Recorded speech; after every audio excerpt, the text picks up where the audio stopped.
Hey everybody, welcome to my kitchen.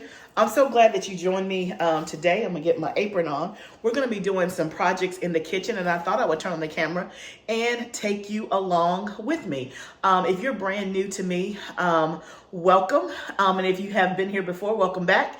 My name is Barbara. I live in Tennessee in Zone 7B, and this channel is all about gardening, homesteading, preparation, all the things.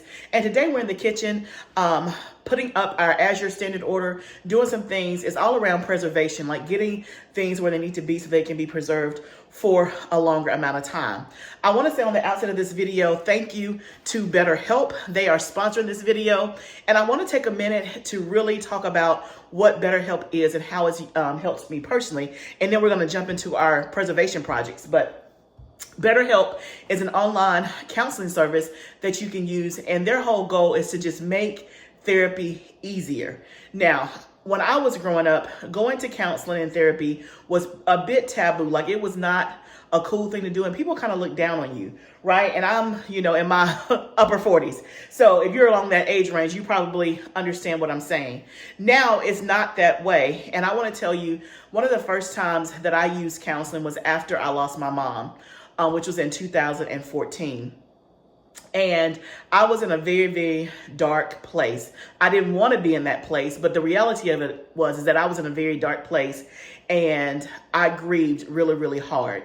And so that's the first time, one of the first times I sought out counseling, and it was a huge benefit to me. And since that experience, I have nothing but great things to say when it comes to mental health, getting therapy, getting counseling, and getting the support that you need. It is certainly not a sign of weakness. It is actually a sign of strength that you allow an expert to help you through tough times. Now, therapy doesn't have to just be for a grief. It can be just, hey, I just had a new baby. It can be, I'm overwhelmed. Like, in this stage of my life right now, I have a lot going on. I am running 2 businesses. I am a pastor's wife. I am also a caregiver. I am a mom of a college student and a high school student. I homeschool. You fill in the blank. I am doing all the things. And so when it comes to bandwidth and my mental health, sometimes it does take a hit where I just feel really, really stretched thin. Now, I know when you see me on camera, it looks like I have it all together, but I don't have it all together. And BetterHelp has been a great and valuable tool, and you can get a discount. I think you get, it'll be in the description box below, so you can go directly to the link and you can get a discount off your first month of therapy. Now, here's what I like about BetterHelp. One, it is completely virtual, because we're in a world now that we're busy. We don't have time to drive to a certain part of town, go sit on someone's couch for an hour, and drive back home or drive in traffic. And so it's completely virtual. So you put in all of your criteria. They ask you tons of questions about what type of counsel you want, what type of personality you're looking for, and they match you. And if that match doesn't work, then they'll get you a new one. You have support groups. You can talk to your therapist via text, talking on the phone, or on video camera. So the options are endless. So if you are feeling stressed, especially around this holiday season, whether it's grief, whether it's new baby, new job, new home, or just overall life, go to the link in my bio and click on that link for BetterHelp and get a discount off your first month of therapy. I cannot say enough great things about BetterHelp and how it's helped me. I love my therapist. She is, it's like talking to a girlfriend. It is absolutely wonderful. So I hope that you will check it out. So let's talk about what we're going to do today. So first thing we're going to do is I'm actually getting some stuff ready for the freeze dryer. So what we're going to do in the freeze dryer are some lemons, and I'm going to do some lemon slices. And I've done lemons before, so this is not anything new, but I'm actually doing this for a project, not necessarily for edible purposes. And you will see in an upcoming video what project that is. But first, I'm just going to slice our lemons. And y'all, I keep saying I need to sharpen my knives. I really need to sharpen my knives. I'm always like, oh, I don't got time today to sharpen my knives. But what happens is I need to just take the time to sharpen my knives. Yeah.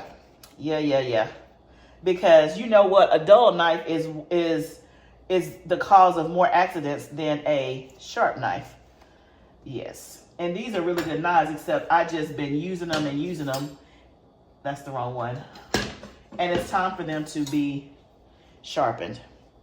So maybe I can commit to trying to do that today after the video. But I'm just doing this in really thin slices and try to keep them as uniform as possible. I only have 3 lemons, and that's really all I need for the project. I don't necessarily need more than that for what I want to do. And these 3 lemons were actually about to go bad. So that's another reason why I'm doing it. If you don't know,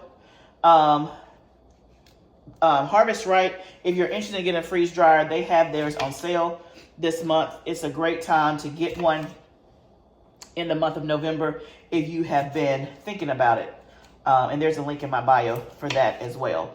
But let's finish slicing these lemons, getting them on the tray. And then next, what we're going to do is apples. And I'll talk you through what we're going to do with the apples.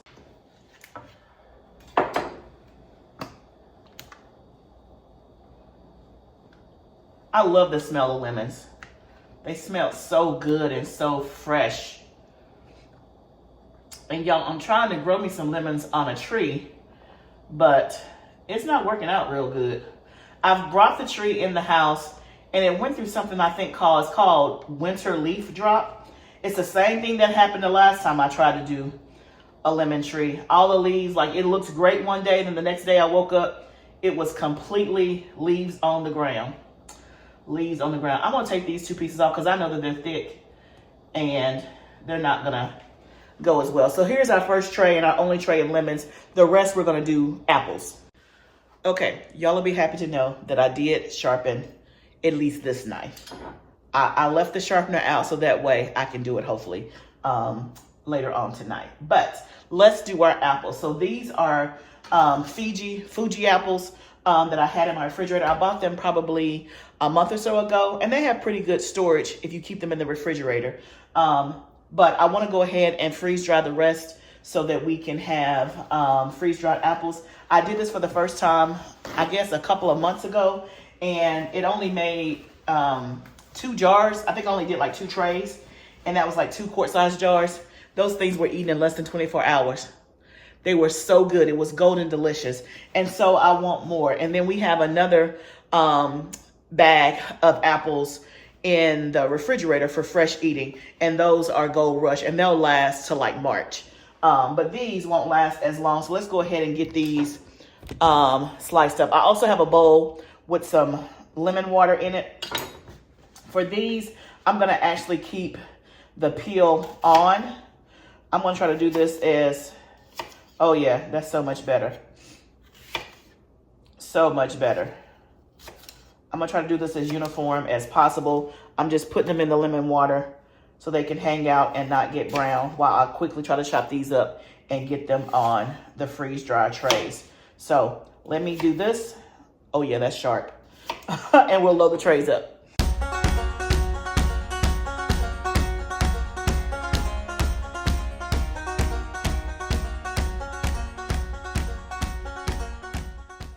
Okay, we got our first project done. All of that's in the freeze dryer. So we had a tray of lemons and 4 trays of apples.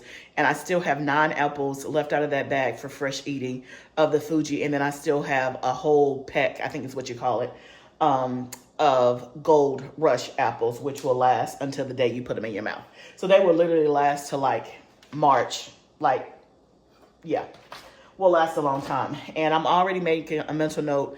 I need to get more apples next year, because when I tell you those freeze-dried apples are so good as a snack, so good. What I did on one tray this time is I sprinkled it with cinnamon, because one of my friends told me she did that and it tasted good. And I'm like, cinnamon apples? Yeah, it has to. But I only did it on one tray to see if I like it. And then plus, I did these apples differently because I left the skin on. The first time I did not have the skin on because I used my little KitchenAid attachment to core, but I just did this one by hand because my husband ain't here. I don't know how to hook that thing up and I ain't got time. So let's move on to our next project, which we're gonna put up our Azure order, and I'm gonna show you how I prepare and store items long term? I got this question, and I did a video on this probably two and a half years ago, like right around when I first started my YouTube channel. So it's way back in the archives. So I thought I would talk about it again just a little bit on how I do like my beans, my oats, my grains, and things like that. So I use Mylar bags. This is what they look like. And I put the product in a Mylar bag. I put an oxygen absorber in it, and then I put this bag sealed up with the oxygen absorber in a 5-gallon bucket. And you can get several bags in a 5-gallon bucket, and then I store it in my root cellar. That is how I do it. Doing it this way, it will last 20 to 25 years. The oxygen absorber is going to obviously take out all of the oxygen. So it'll be no moisture, no oxygen. And because I am putting the bag inside of a 5-gallon bucket, no rodents or anything can eat through the bag and get to the product. So it's a very safe way to store things, long-term storage, in like your long-term storage, or if you want to do it for your short-term storage, you could do that as well, just to make sure. I do all of my stuff this way that goes in my root cellar, because sometimes I can think it's my short-term storage. And what I'm calling short-term is I plan to eat it in the next 6 months, 1 year at the most. But there are times when that doesn't happen. So let's say I buy a 25-pound bag of basmati rice. And in my mind, I'm like, yeah, we'll go through that in a year. But we may not. One, I may forget that I have basmati. I may use other kinds of rices. And so in order for me to not take a chance, I just do everything this way if I'm going to store it in my root cellar, whether it's short term in my mind or long term, because it's not going to hurt it either way. So this is a great way to preserve, like I said, your bulk items, dry beans, grains, sugar, salt, flour, things like that. Now in Mylar bags, you can't put things like meat and oil and things like that. You can't do that. But it's for the things that I mentioned, like you can't put broccoli in here and stuff like that. But your freeze-dried stuff, obviously you put in a Mylar bag and you can store it that way for long-term storage. So let me just show you what I mean. So one of the bags I got from Azure was 5 pounds of small red beans. And I got 2 of these, so I have a total of 10 pounds. I don't want to keep it in this packaging for years and years and years, because if I leave it in my house or just put it in my root cellar like this, a rodent can eat through this paper, and this is not a long-term way to store it. So the first thing that I always do is I just label my bags. To me, it's easier to label your bags before you put your product in there.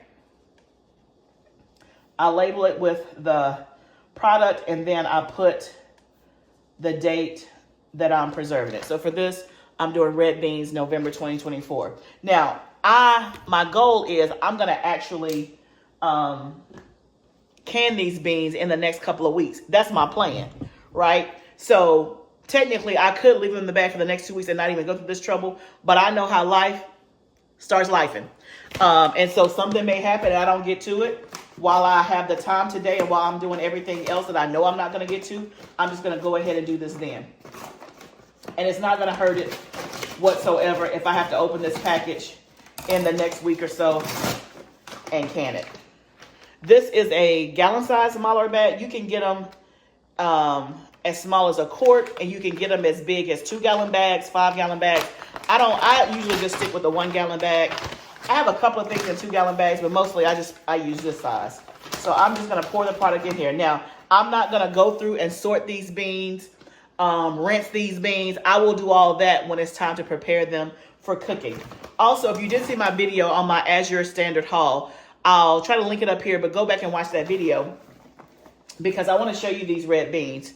What I'm going to use this for, I'm going to can red beans that are seasoned, ready to go, to open up the jar and pour over rice. When I tell you, good, good, good. But in the video, I was talking about that I don't use red kidney beans. I use these right here. This is what they look like. So you can see they're much smaller, small red beans, and they're not in the shape of a kidney bean. To me, these just taste better. But if you like kidney beans, do the kidney beans. So I'm just going to pour this in here.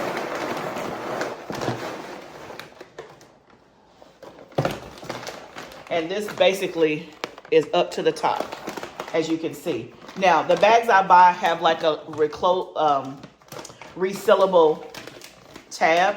I'm still going to seal it with my impact sealer, and I'm going to show you that process. Some bags do not have this. I just happen to have the bag. I like this kind. They're a little bit more expensive to have it like this, but I like it. But you don't have to get it like that because you're going to seal it anyway. So we know that 1 5-pound bag fits in here, and I'm going to write on here 5 pounds just so I know that I can know this is exactly 5 pounds of red beans. So I'm going to do the next bag the exact same way. So I'm going to get all of this packaged up, and then I'm going to show you the oxygen absorber and then my impact sealer and how I seal it to get it ready for the root cellar.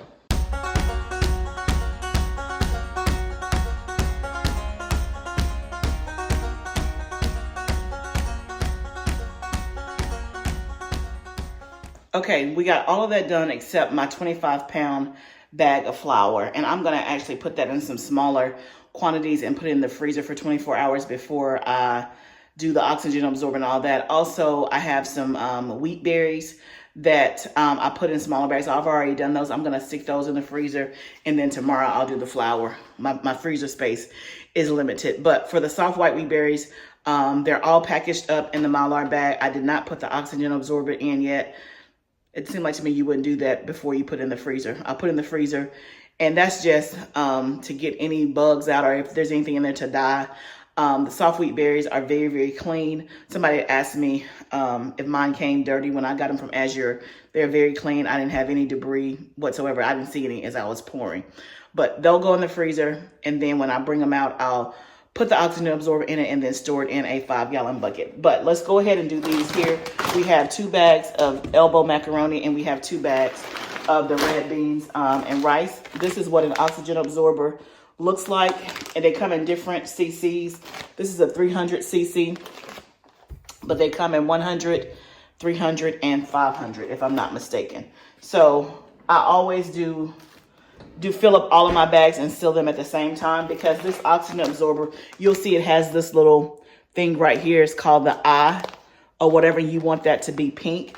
Once air hits this for more than like 10 minutes or so, these oxygen absorbers are no longer good. So what I do is I count how many bags I have that need an oxygen absorber. I'll open the packet, get whatever I need, and I go ahead and reseal this up right away. And then I put it in my bag. So I just need to get a pair of scissors so I can open this. Do you know, does anybody do this, like you bought a pair of scissors for every drawer, but then you can't ever find scissors? Or is that just my plight? Anyway, here we go. So I'm going to open this up and get 4 out. 1, 2, 3, 4. And then I'm going to go ahead and seal it. This is called a high impact sealer. I've resealed this thing so many times. They come in like, I think this is a pack of like 25. Let me turn that down a little bit. So you just press the button. You can see the red light right there. When the red light goes out, that means it's done. So now these are sealed again. So same concept when we are doing the bags. I open the bag. I stick an oxygen absorber in there. And then I just seal it up. Put it in here. This thing makes it super, super easy. And I meant to turn it back up. I turned it down because the other paper is really, really thin, but this is thick, so.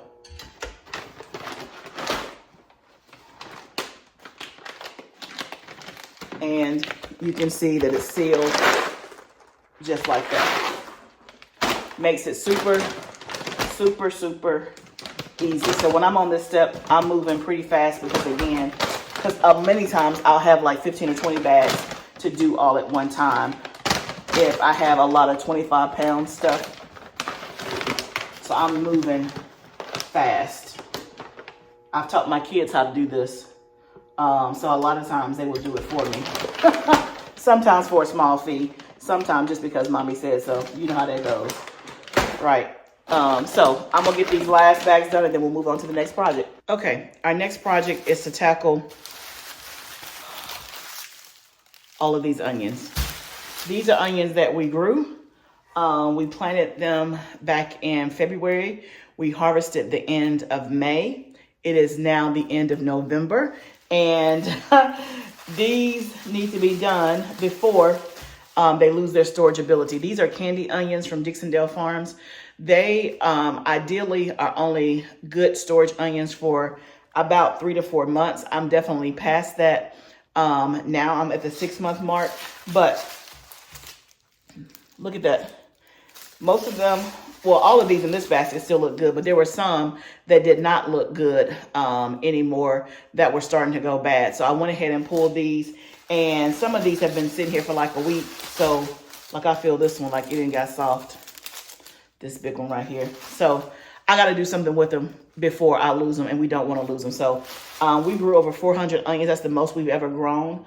I have 2 freezer-sized bags in the freezer, and then we'll see how many this gets us, and we'll kind of go from there. So I'm just going to get to chopping these, or peeling them, I should say, and then I'll rinse them off, and I'll bring you back when it's time to put them in the food processor.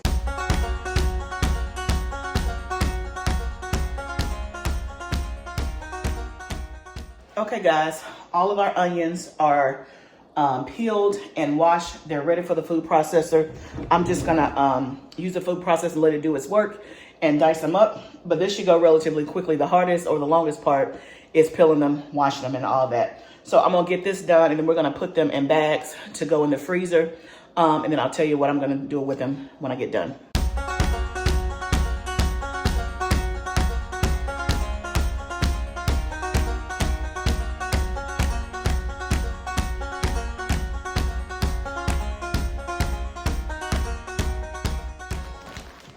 Okay, guys, all the onions done. We ended up getting 3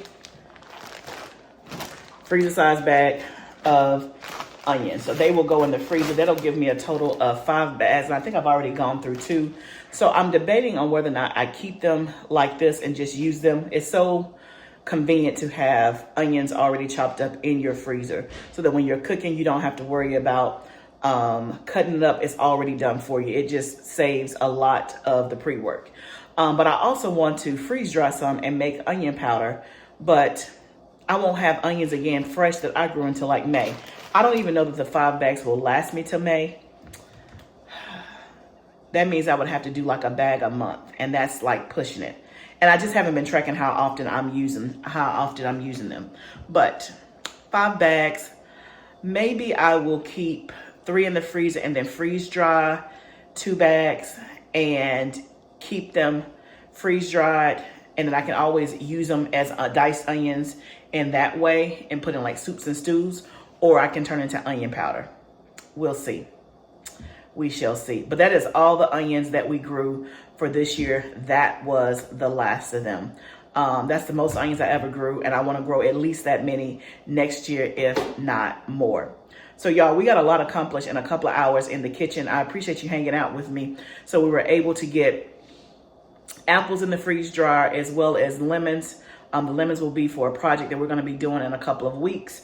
We were able to get our Azure Standard order put up in Mylar bags ready for the root cellar, and then we were able to process all the rest of our onions. So I feel pretty accomplished that today we went through those 3 things and got our preservation projects done. And so really I showed you, I guess, 3 different ways. So we freeze dried, we got stuff ready for the root cellar by using Mylar bags for long-term storage, and then these are gonna go in the freezer. So in one video, 3 ways of preserving your food. And that's the benefit of being able to have different mediums to to preserve your food, because if one way doesn't work or go down, you're not stuck. So I would invite you to definitely, if you still have your summer produce coming in or even your fall produce, make sure that you don't let it go to waste. If you have something on your counter in a basket that you know needs to be put up or stored, I encourage you this weekend, maybe take some time, and maybe not this weekend because it's Thanksgiving upcoming in the US. So I know that you probably are already busy, but make a point. If you have 30 minutes, get something done. If you have not subscribed to my channel, I would love for you to subscribe and be a part of this community. Remember, Gardening is a journey. Let's grow together. I'll see you next time, friend.